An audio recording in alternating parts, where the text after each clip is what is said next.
Bonjour et bienvenue dans cette vidéo. Ça y est, Fujifilm a annoncé officiellement le Fujifilm X-T4. On connaît officiellement donc les spécifications. En plus de tout ça, on a eu une flopée de tests faits généralement en langue anglaise de gens qui ont pu approcher le produit et qui ont pu faire les premiers tests, qui ont pu avoir des premières conclusions. Donc j'ai décidé de faire des extraits de toutes ces vidéos-là pour vous montrer un peu qu'est-ce que ça donne le X-T4, qu'est-ce qu'il apporte, avoir une première vidéo finalement en langue française.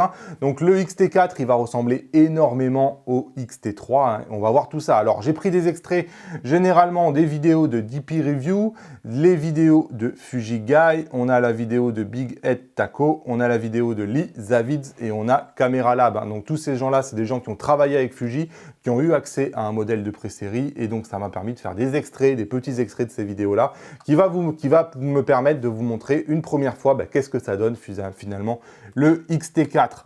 Allez, c'est parti, le X-T4, comme vous pouvez voir, de premier abord, il ressemble quand même énormément au X-T3 quand on regarde d'un peu loin, mais finalement, dès qu'on se rapproche un peu plus, on s'aperçoit que les différences ne sont pas si légères que ça. Donc, on va en faire le tour ici. Alors, la première chose à noter quand on regarde ce X-T4 par rapport à l'ancien X-T3, c'est que le poids a augmenté et la taille a augmenté aussi. Donc, on a maintenant on avait 539 grammes sur le X-T3, on a maintenant 607 grammes sur le X-T4. C'est un poids finalement, une augmentation de poids que je trouve personnellement assez contenue par rapport à toutes les nouveautés qu'il apporte.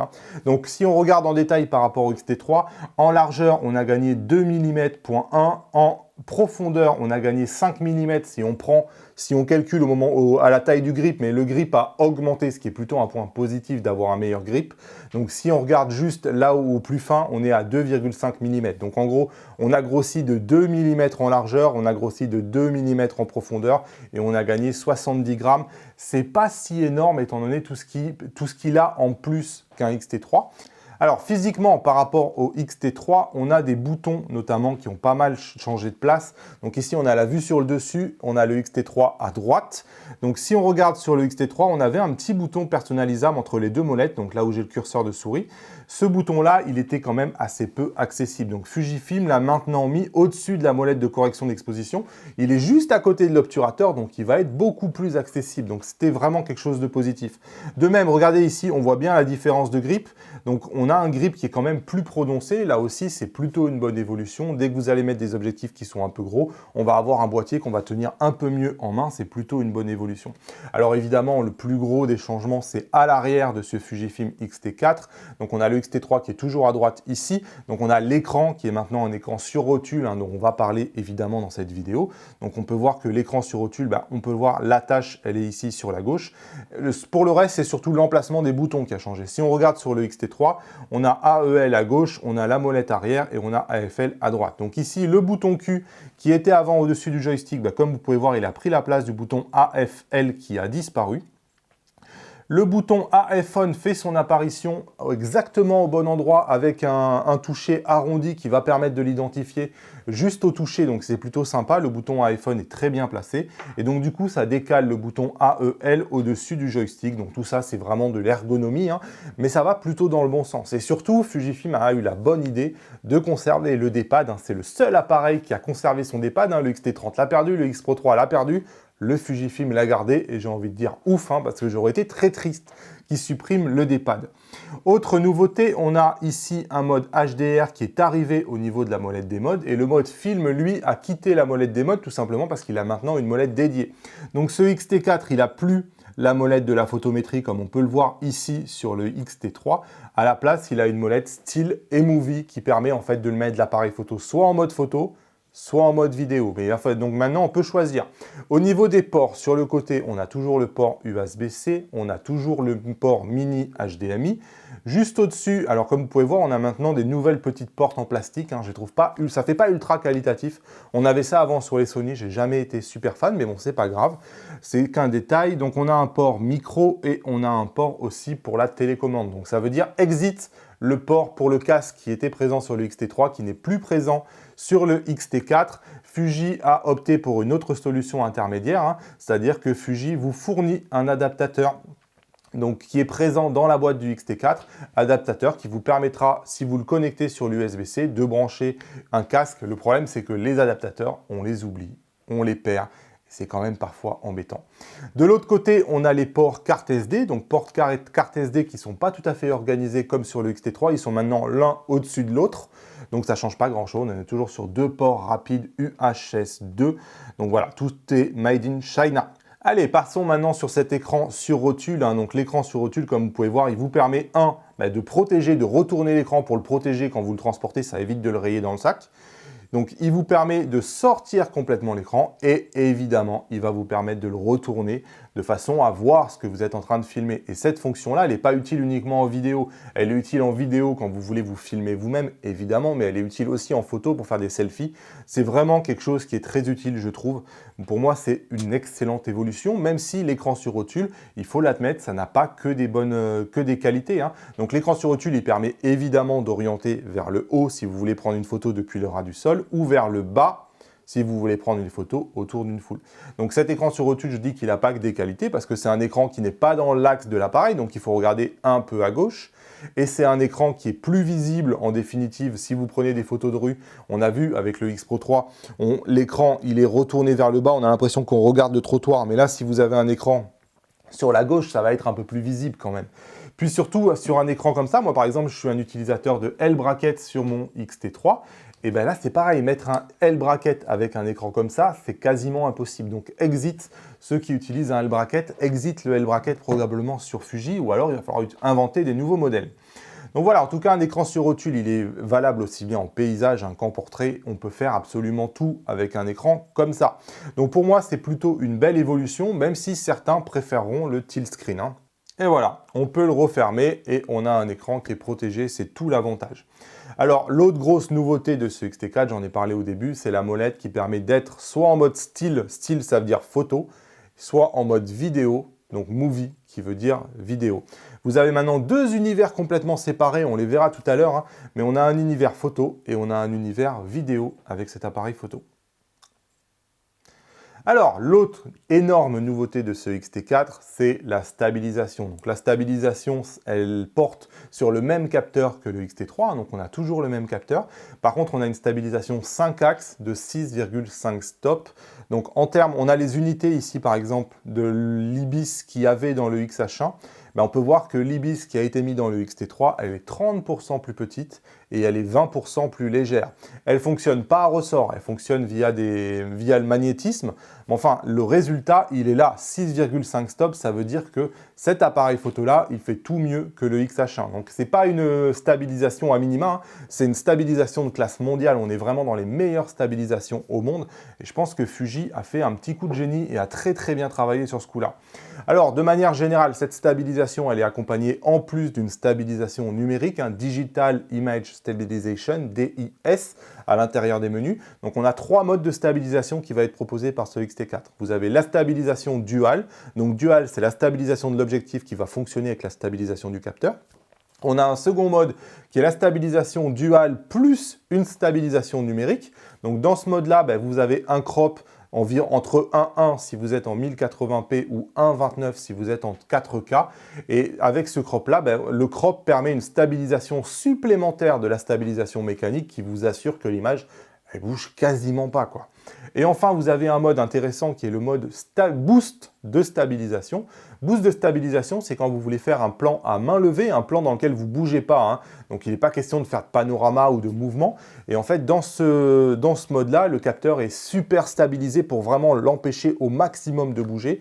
Et donc, même si vous essayez de bouger, ça va mal passer si vous voulez en vidéo. Donc, c'est vraiment uniquement quand vous voulez filmer à main levée. Donc, ça, c'est plutôt pas mal. Alors ici, je vous mets tous les crops qui sont appliqués selon tous les modes. Si ça vous intéresse, vous avez beaucoup de détails à l'intérieur de cette slide. Alors, on le reverra un tout petit peu plus en détail, mais ici, vous avez les principaux objectifs de la marque avec la stabilisation qu'il aurait appliquée. Ce tableau, il est surtout utile pour se rendre compte que quasiment toutes les optiques étaient à 5 stops de stabilisation sur le XH1 et elles sont maintenant à entre 6 et 6 points stop sur le XT4. Donc vraiment, on a une excellente stabilisation avec ce XT4. À l'intérieur des menus, comme vous pouvez voir, ça se représente comme ça. Vous avez un menu IBIS, vous pouvez choisir le type de stabilisation que vous voulez. Et vous avez en plus un menu Boost que vous pouvez activer ou non. Et tout ça, c'est uniquement dans l'univers vidéo. Alors, la première question qu'on peut se poser, c'est oui, a priori, c'est mieux que le XH1, mais finalement, comment ça se compare avec la Star? La Star, c'est quand même un peu le GH5 avec une super stabilisation. Donc là, c'est une vidéo qui est faite par Lee Zavitz, dans laquelle il met le GH5 à droite et il met le XT4 à gauche. Et on peut voir que la stabilisation du XT4 dépasse la stabilisation du GH5.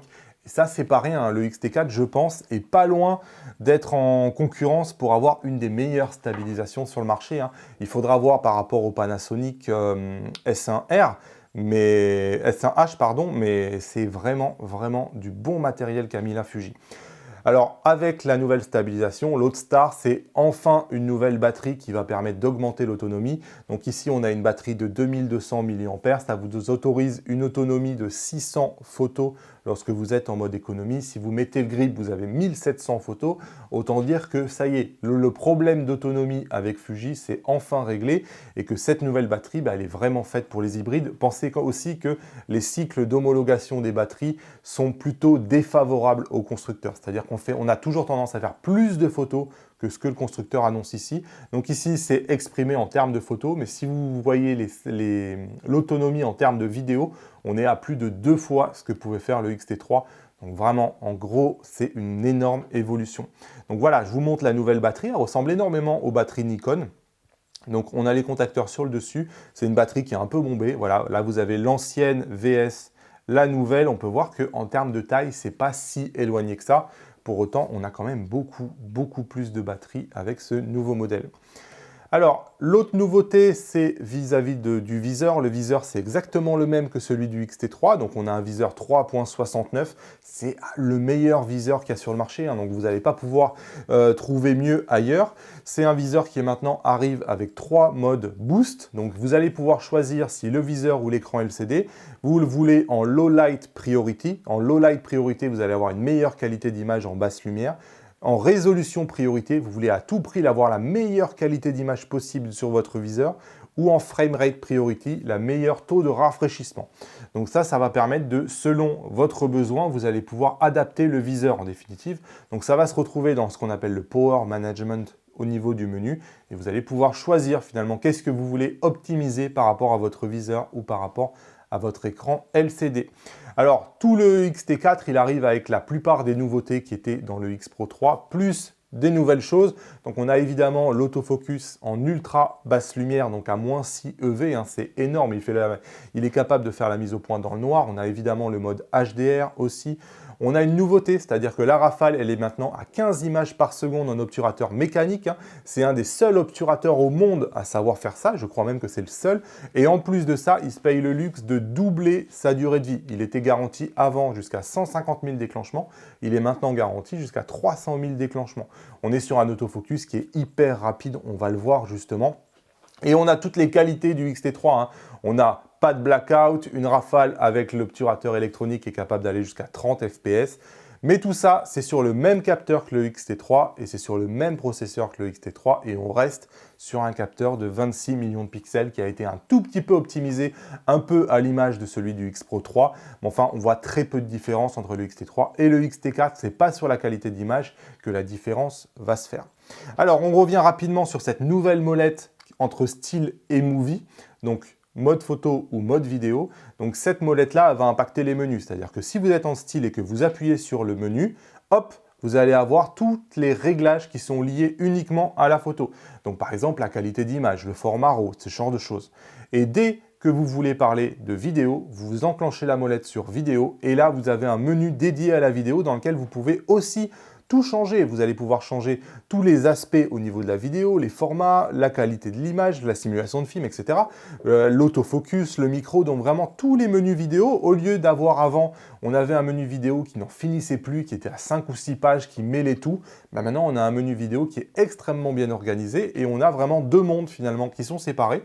Et la bonne nouvelle, c'est que le menu Q est aussi lié à la vidéo ou à la photo. Donc en fait, on a vraiment un contexte qui est gardé selon que vous vouliez être en photo ou que vous vouliez être en vidéo. Et ça, c'est plutôt une bonne nouvelle.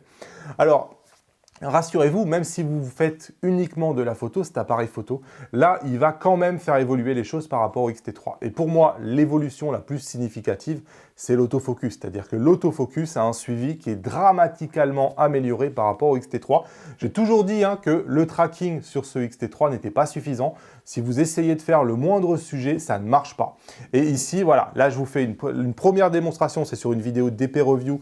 Hop, comme vous pouvez voir, ça suit très très bien. Et DP Review a fait un comparatif XT3 vs XT4. Et regardez, le XT3, il est en haut, il ne va rien suivre le XT3. Dès que ça bouge, il ne suit pas. Le XT4 ne lâche absolument jamais sa cible. Et donc ça, pour moi, c'est une énorme nouveauté. Pour quelqu'un qui fait du sport, pour quelqu'un qui fait de l'animalier, ce XT4, ça va être une nouveauté qui est vraiment tout sauf négligeable. On est, d'après les tests, d'après ceux qui ont testé, on est exactement au même niveau qu'un Sony. Donc on est vraiment sur quelque chose, encore une fois, ce qu'on appelle de classe mondiale, dans le sens où aucun autre appareil photo au monde va faire beaucoup mieux. Alors à ce niveau de prix-là, évidemment, on ne va pas se comparer à un D5, à un D6.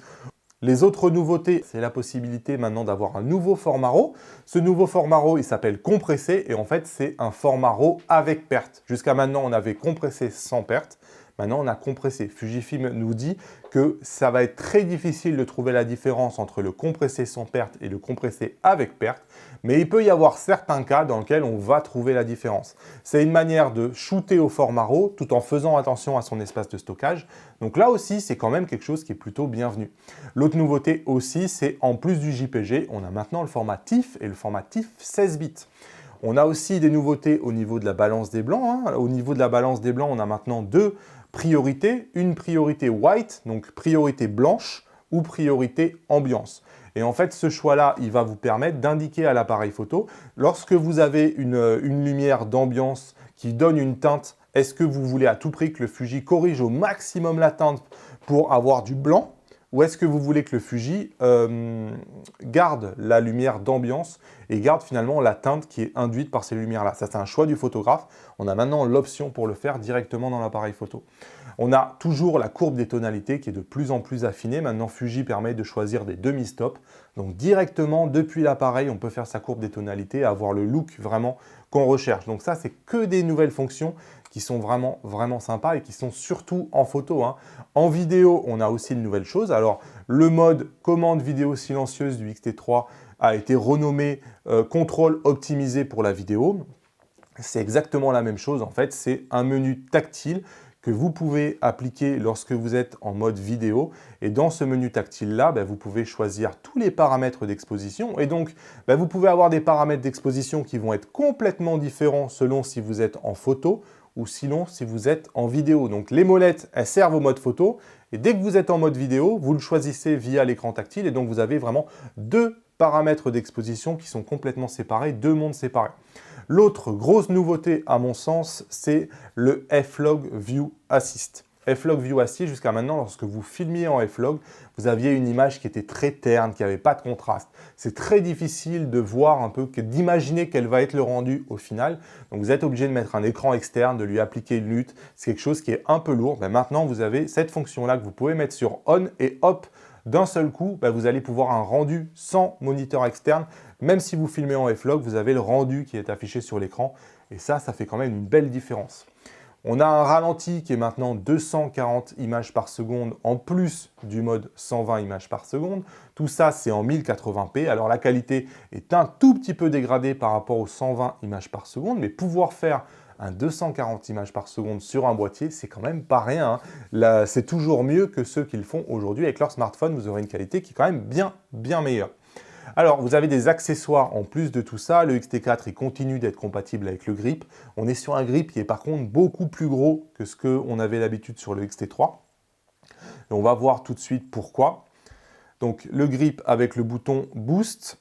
Ce grip-là, de batterie, vous avez un port casque directement sur le grip. Attention, on n'a plus de chargeur AC avec le grip. C'est-à-dire que si vous voulez charger les batteries du grip, il faut brancher le câble USB-C directement sur le XT4 et c'est le XT4 qui charge le grip. Alors qu'avant, le grip se suffisait à lui-même. Vous le branchiez sur le secteur et vous pouviez vous en servir comme chargeur de batterie. C'est plus du tout le cas. Et donc, vous voyez comment rentrent les batteries dans le grip. Donc maintenant, les batteries, elles sont dans le sens le plus large en fait. Avant, elles étaient à plat. Et donc, du coup, ça prenait pas énormément de place. Et donc, vous aviez un grip qui était quand même assez compact. Et maintenant, de par le sens où elles sont, eh ben, c'est un peu moins compact au niveau du grip. Alors sachez qu'avec ce XT4, il n'y a pas de chargeur ni de flash qui est inclus dans la boîte, contrairement au XT3. Hein. Donc si vous voulez un chargeur externe, il va falloir l'acheter en supplément. Donc Fujifilm lance uniquement un chargeur double. A priori, il n'y a pas de chargeur simple. Et en plus, ce chargeur double, si j'ai bien compris, dans la boîte, vous n'avez pas le câble USB-C et la prise secteur, ça va faire grincer des dents, je pense. Voilà, donc ce XT4, il arrive avec toutes les nouvelles fonctionnalités qui étaient en plus dans le X Pro 3. Donc on pourrait citer l'amélioration au niveau du time-lapse. On pourrait citer le fait qu'on a l'exposition multiple au niveau de 9 images. On a la fonction FX Blue qui permet de densifier le ciel au niveau des bleus. On pourrait citer le focus bracketing qui a été revisité avec une interface qui est largement meilleure que celle d'avant. On a le limitateur de plage AF. On a évidemment le classique négatif. On a évidemment le mode HDR dont on a parlé. D'autres options que je n'ai pas évoquées, c'est le fait qu'il y a une option pour avoir du MP4 sur cet appareil, alors qu'avant c'était Movie exclusif. Et si vous faites de la vidéo, vous avez une option pour appliquer le même crop à toutes les séquences, parce que sinon au moment d'assembler, vous avez des crops qui vont varier et ça peut être pas très très joli. Voilà, donc ce XT4, il apporte pas mal de choses. Le slogan de présentation autour de ce XT4, c'est Photography in Motion, donc photographier en mouvement. Clairement, Fuji insiste sur le fait qu'un capteur stabilisé, ça va vous aider si vous prenez des photos lorsque vous êtes en train de courir, en train de bouger pas mal dans un hélicoptère, depuis une voiture, bref, dans toutes les situations où le photographe n'est pas uniquement statique, c'est vrai qu'avoir une stabilisation de premier ordre, ça aide pas mal. L'autre nouveauté apportée par ce XT4, c'est ce qu'ils appellent le Eterna Bleach Bypass. Donc Eterna Bleach Bypass, ça va permettre de blanchir certaines couleurs. En fait, c'est une simulation de film qui a énormément de contraste et en parallèle d'avoir beaucoup de contraste, il y a très peu de saturation. Et regardez par exemple, c'est une photo pour laquelle évidemment ça marche très bien. C'est sûr que ça fait ressortir énormément le sujet. Ça donne un look à la photo. Je pense que c'est une simulation de film qui ne va pas marcher pour tout, mais pour les photos où ça va marcher, ça va réellement permettre de changer le look de la photo. Donc voilà, Fuji fait par exemple une démonstration ici sur une photo de paysage. Personnellement, je trouve que sur la photo de paysage, ça marche beaucoup, beaucoup moins. Ici, on l'a en Eterna et ici, on l'a en Eterna Bleach Bypass. Là, c'est beaucoup moins probant, je trouve, comme démonstration que celle-là. Mais c'est ça la force de Fuji, c'est d'avoir un ensemble de simulations de films que vous allez pouvoir adapter en fonction de chacune de vos photos. C'est plutôt sympa. En termes de performance, j'en ai pas parlé, mais évidemment, on a toujours l'autofocus avec le suivi des visages et des yeux. Il a été là aussi largement amélioré d'après les tests que j'ai pu voir. De gens qui ont l'air honnêtes et qui connaissent le matériel des autres marques, ils ont l'air d'accord entre eux pour dire que aussi bien au niveau du tracking AF qu'au niveau du tracking des yeux, on est globalement exactement au même niveau que les meilleurs sur ce Fuji XT4. Donc c'est plutôt une excellente nouvelle, on ne va pas cracher dans la soupe. Pour ceux qui veulent exactement savoir avec leurs objectifs qu'est-ce que ça donne, vous avez ce tableau-là. Je vous mets tout ce que je vous montre ici, les vidéos sources des extraits que j'ai pu vous montrer, ainsi que les pages ici que je vous montre, qui vous permettent de voir les tableaux exacts des performances du XT4. Je vous mets tout en description de cette vidéo. Donc ici, cet appareil photo-là, il est tropicalisé, il est très bien tropicalisé, il n'y a jamais eu aucun problème sur le XT3, il en sera de même sur ce XT4. Au niveau de la vidéo, on a pu voir qu'on avait des nouveaux modes vidéo. Sachez qu'on a en plus la possibilité de prendre maintenant un mixeur audio directement depuis la prise micro. Là aussi, vous avez plein de tableaux qui vous expliquent les bitrates, qui vous expliquent les formats, tout ce qui est possible de faire. Tout ça, il faut aller directement sur la page, je ne vais pas les décrire ici. En termes d'accessoires, avec ce XT4, vous avez toujours les bagues, vous avez la possibilité toujours d'y mettre les flashs, vous avez maintenant le nouveau modèle de grip, le nouveau modèle de batterie, le chargeur dual. Vous avez un kit avec tous les caches que vous pouvez acheter. La télécommande qui marchait pour le XT3 marche toujours pour le XT4 et vous avez différents modèles de viseur. Donc voilà, d'œilleton pour le viseur. Voilà, on va attaquer la conclusion. En conclusion, moi j'ai quand même envie de dire que le XT4 c'est une machine de guerre avant tout. On est vraiment dans le concept d'APS-C haut de gamme que je défends depuis 3 ans. C'est-à-dire que là on a vraiment la meilleure rafale quasiment au monde. On a un autofocus de classe mondiale, on a une autonomie de classe mondiale, on a IBIS de classe mondiale. Tout ça quand je dis de classe mondiale, c'est que c'est difficile de trouver un concurrent qui fait dramatiquement mieux que ce que propose ce XT4. Et souvent, il faut plusieurs appareils photo. Ici, la force de cet appareil photo-là, c'est d'être polyvalent. C'est le même appareil photo qui va être aussi bon en sport qu'en action, qu'en photo, qu'en vidéo. Et ça, c'est pas rien. Et c'est vrai qu'arriver à lui trouver un concurrent sur le marché, c'est pas facile. Il n'y a pas vraiment de concurrent à ce XT4. Il est capable de rivaliser avec des appareils orientés sport, par exemple, comme le D500. Il va être capable aussi de rivaliser avec des appareils qui sont plutôt orientés vidéo. Donc, quand on dit orienté vidéo, c'est avec IBIS, écran sur rotule, 4K 60 fps. Déjà, quand vous cherchez un appareil qui a IBIS, écran sur rotule plus 4K 60 fps, le nombre de prétendants va se réduire énormément, hein. Et tout simplement, je trouve qu'il a une richesse de fonctions qui est absolument inédite sur le marché, hein. Quand vous prenez toutes ces fonctions une à une, c'est sûr que quand vous regardez l'aspect, quand vous regardez juste le capteur, etc., toutes les fonctions, la richesse de fonctions qu'il y a à l'intérieur du firmware, elle n'apparaît pas forcément.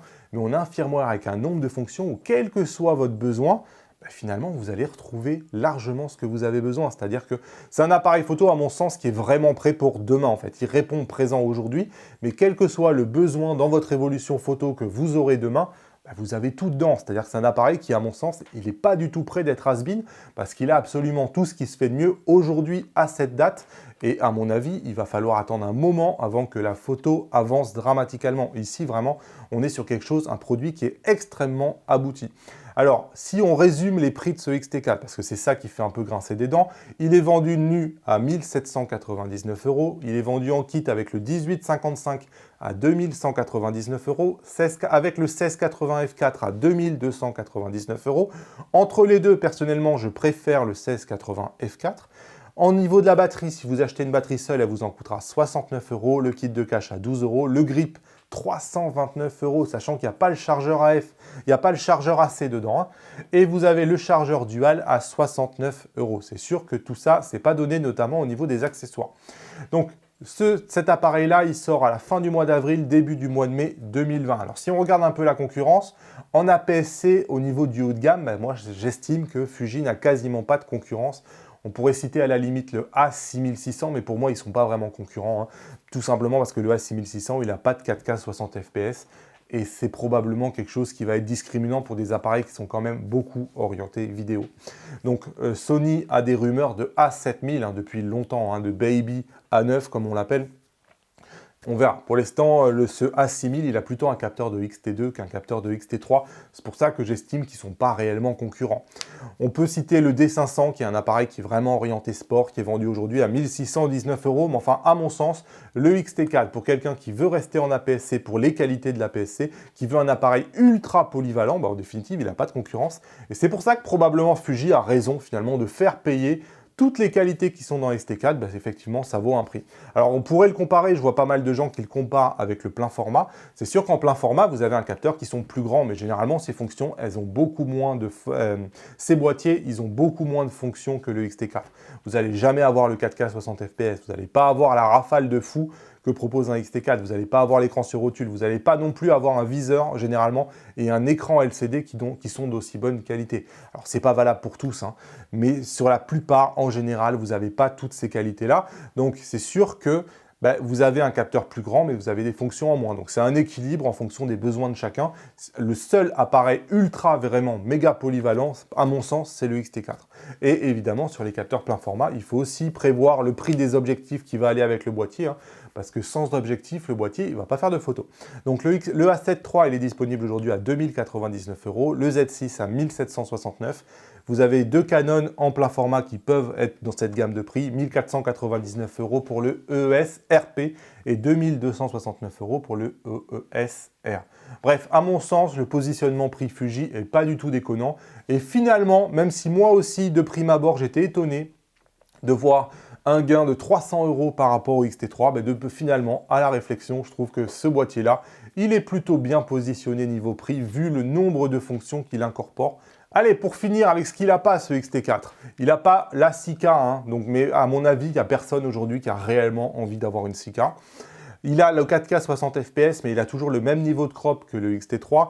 Il a toujours les mêmes limites d'enregistrement que le XT3. Je viens de le subir ici, hein, la vidéo fait plus de 20 minutes. Et mon XT3 m'a lâché au moment où j'arrivais 20 minutes. J'ai parlé pendant 1 minute dans le vide. Ça, c'est quand même un peu relou, hein. Moi, je trouve que Fuji, ça aurait été bien qu'il supprime ça. On a toujours le buffer autofocus qui est un peu limité. Il est un poil mieux que celui du XT3, mais c'est quand même à la marge. Là aussi, on aurait aimé un buffer qui soit le double ou le triple, comme certains concurrents peuvent le faire. On a un prix qui est plus élevé.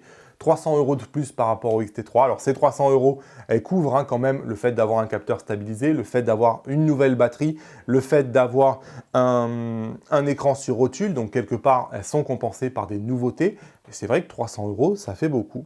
Le XT3, il reste à la vente et il est encore parfaitement au goût du jour. Il faut vraiment, ça dépend parfaitement de vos besoins selon si vous avez besoin de ce XT4 ou pas.